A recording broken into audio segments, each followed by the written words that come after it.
Hello, welcome back. My name is Dayle. I'm also known as the Witch of YYC, and I am talking about this ongoing spiritual war that humanity has found ourselves to be in. And the intent of these videos is not to fearmonger or to put uncertainty and doubt, but rather to do the opposite. I believe that we are on the precipice of stepping into the golden age. You may be hearing this a lot lately. I've been feeling it for a while, and I think that this is actually kind of the most exciting time to be alive, because we are seeing some massive shifts in humanity, spiritual awakenings on levels that I think are kind of unprecedented, especially in recent history. And what's really coming through is that even though I think technology is part of the problem with this spiritual war, it's also part of the solution. We have access to information and knowledge and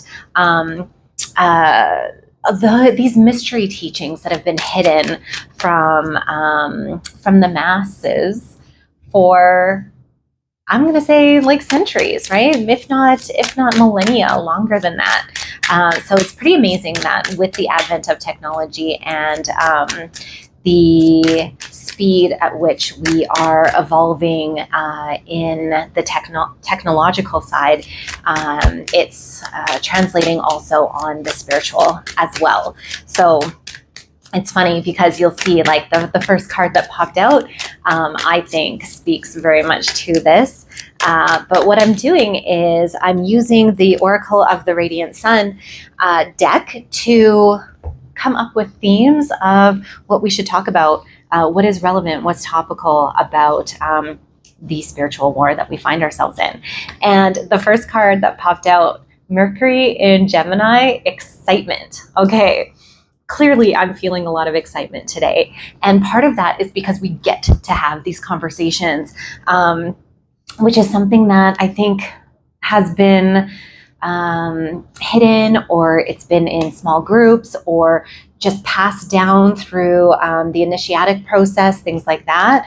But now, like I said, with technology, with social media, with YouTube, I think in particular, a lot of this information is being shared throughout the world.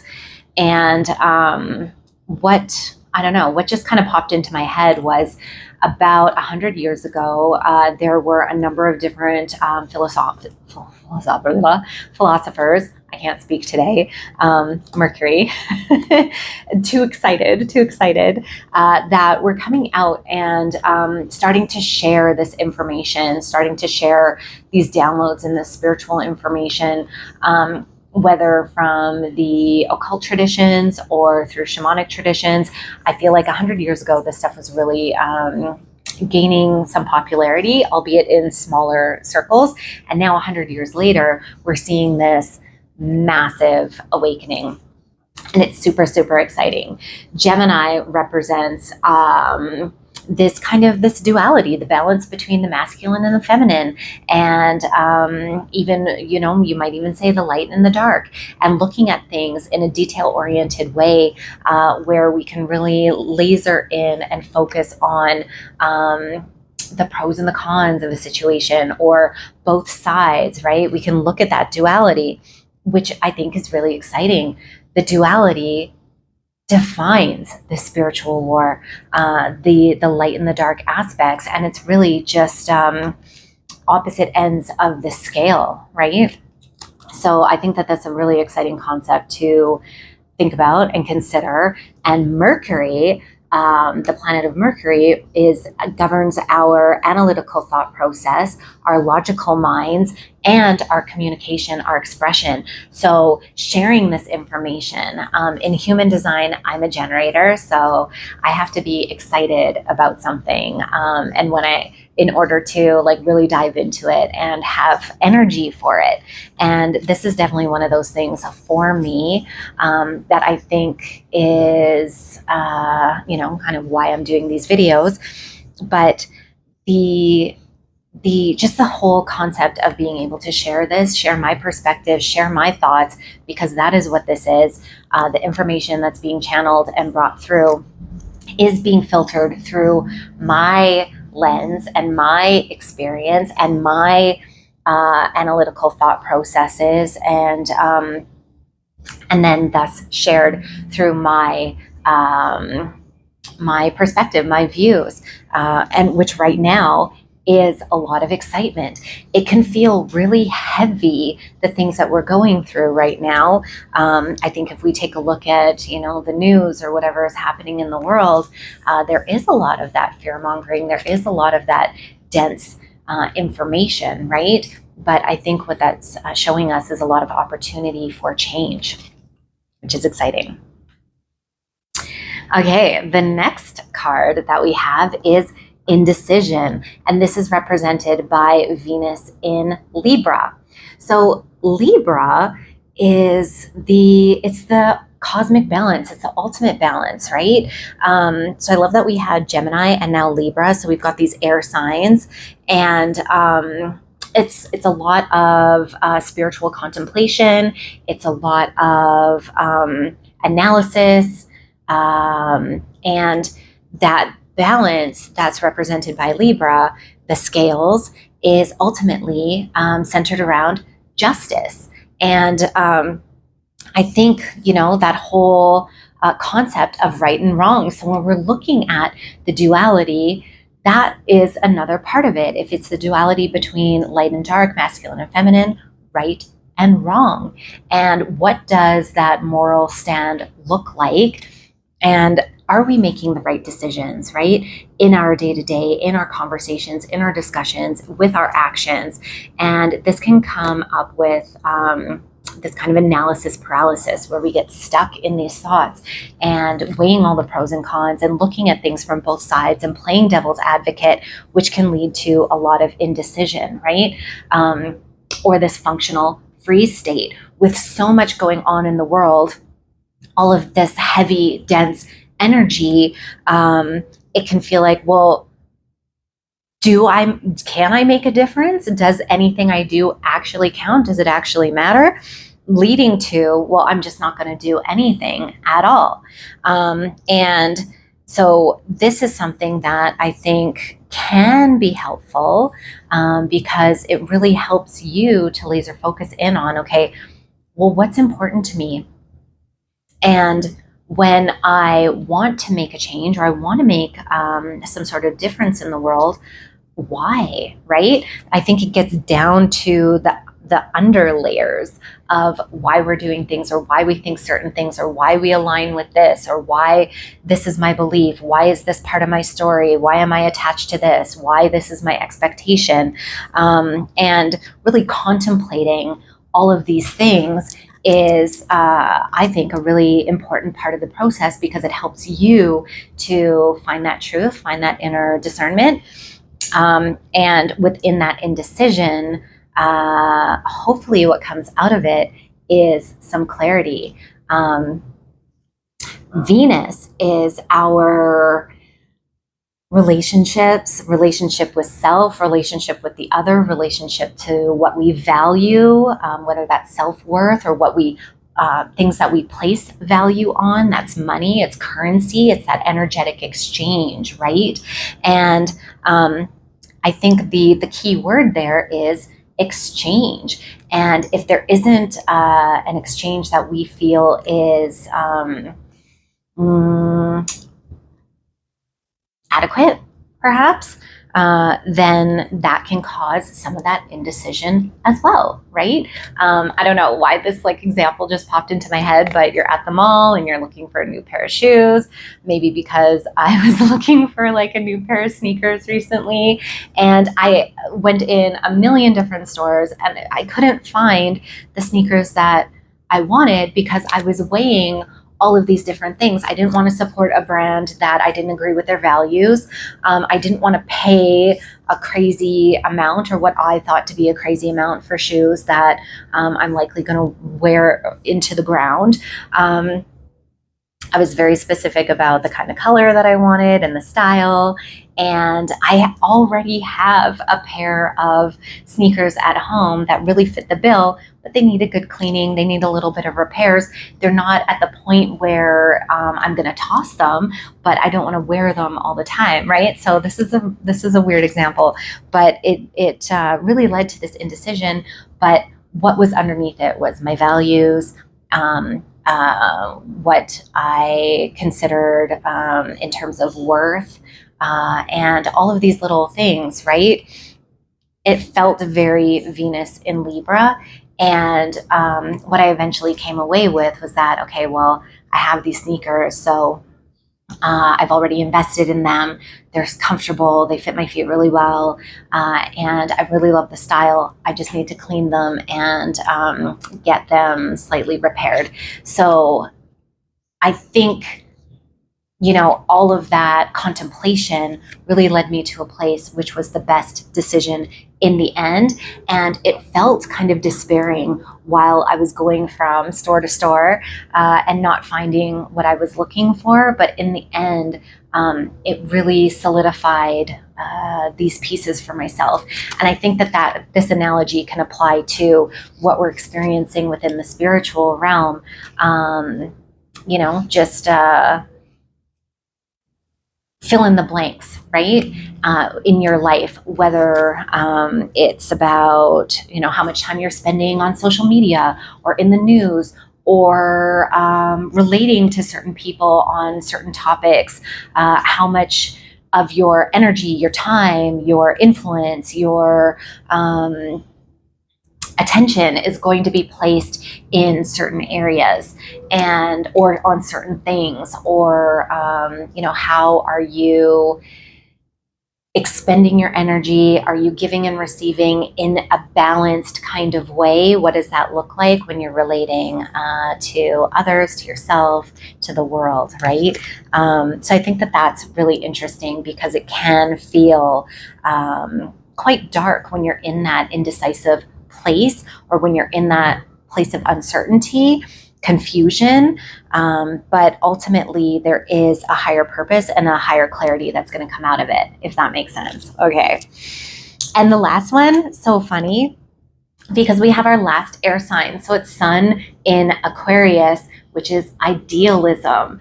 And I love this so much, because really what this is making me think of is with this excitement, with this weighing of our, like, what we value and where we want to spend our time and all of that kind of stuff, our relationships.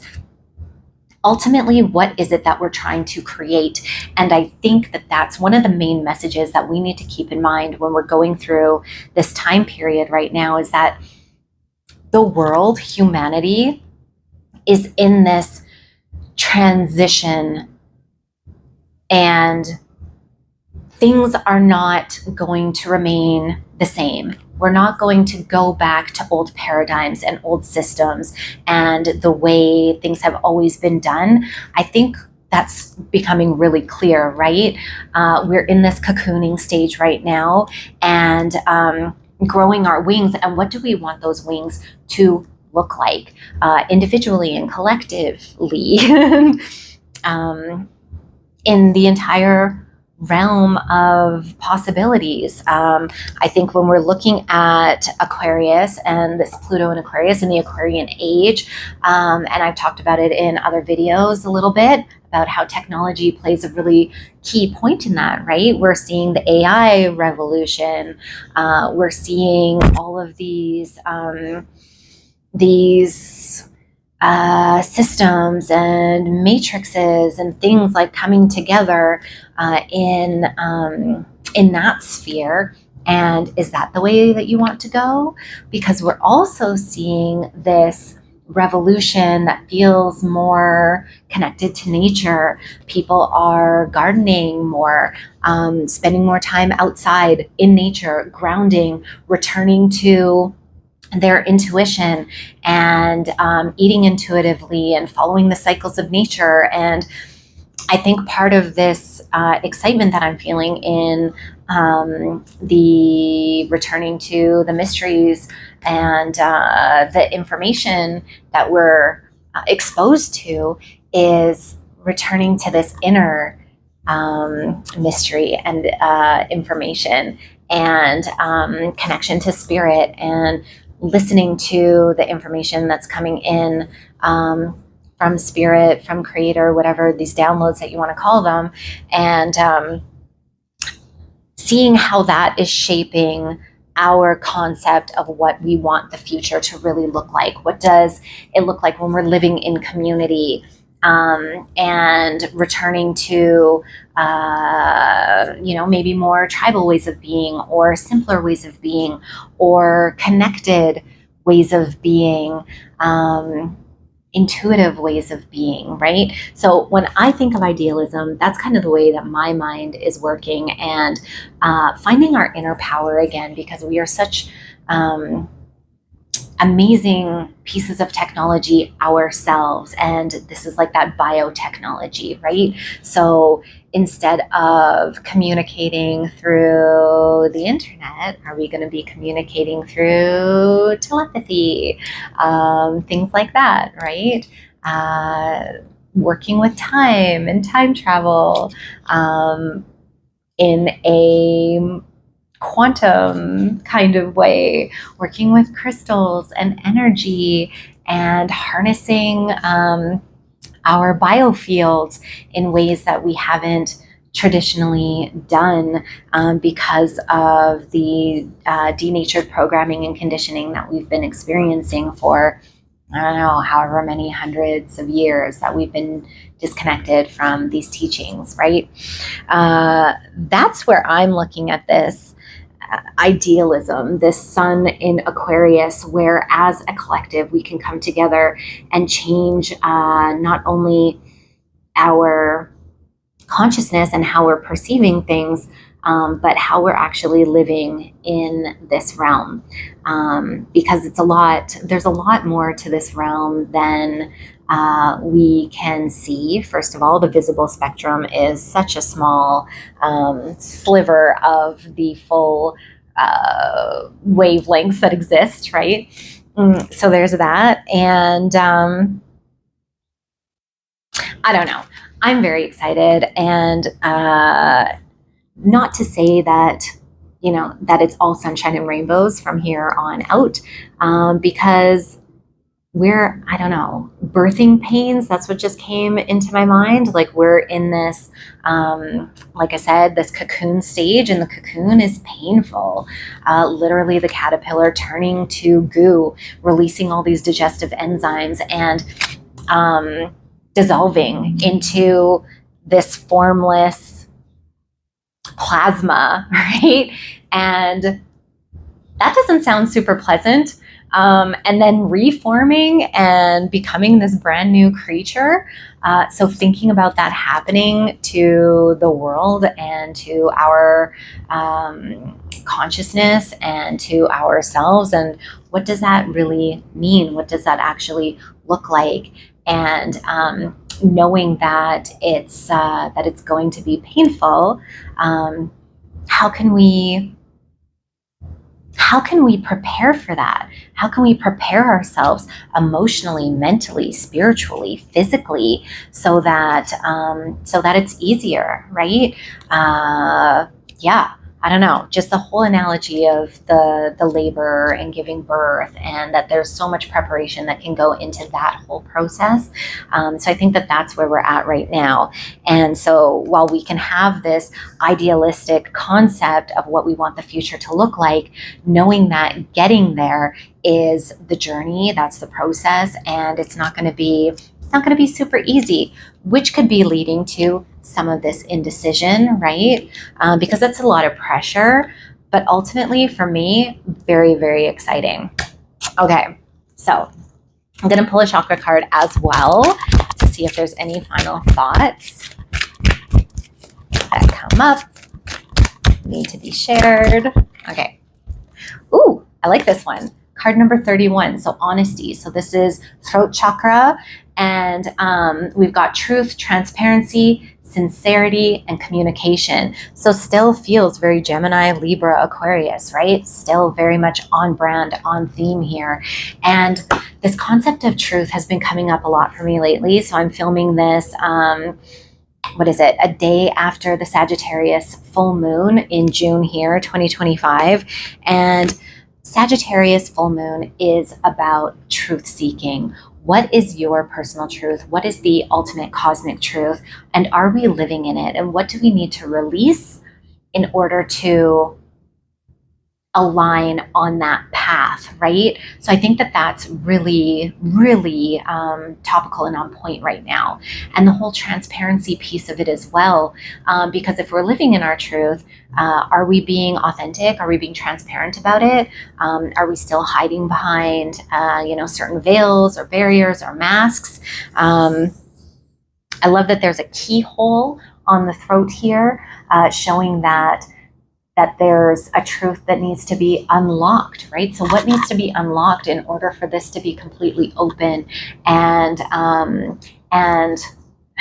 and she is holding the key, right? So knowing that you hold your own key to unlock your truth and to reach your fullest and highest, purest expression of communication, in a sincere, transparent way. So I love this. It's very thought-provoking. It's very on point. And knowing that we are all part of the all, right? So there's this illusion of separation. That's the ego. That's our individuality, which means that we do each have an individual truth because that is our perspective, right? But knowing that that's not where the story ends, because if we're all part of the same collective, and we're all like all of us, the good, the bad, the dark, the light, the masculine, the feminine, you name it, all of us, we are all part of the same whole. So what does that truth look like, right? So there's the individual truth, the collective truth, the truth of the all, the cosmic truth. But we hold the key. We each hold the key, and we each hold a key to pull that all together. So I don't know. That's what's coming up for me. Really excited about that. Really excited about what's coming up. We're leading up to the solstice, which is the longest day of the year, well, in the northern hemisphere here. And it just feels like there is a plethora of opportunity and so much positive change that's going to come out of the next couple years, even if it might feel a little painful as we're going through it, as we're being contracted and expanded. So if you have any questions, drop them in the comments below. Send me a note. If you have thoughts, if there's things that you want me to speak on, I would love to hear that as well. And yeah. If, I don't know, if this resonates with you, then like, share, subscribe, do all those things. I think this is the first time I'm saying that in one of these videos, and we'll see. We're going to see how this series kind of evolves, because we are in a collective evolution, and I am open to change, and I'm here for it. So thank you so much for hanging out with me, and again, I'd love to hear your thoughts. Take care.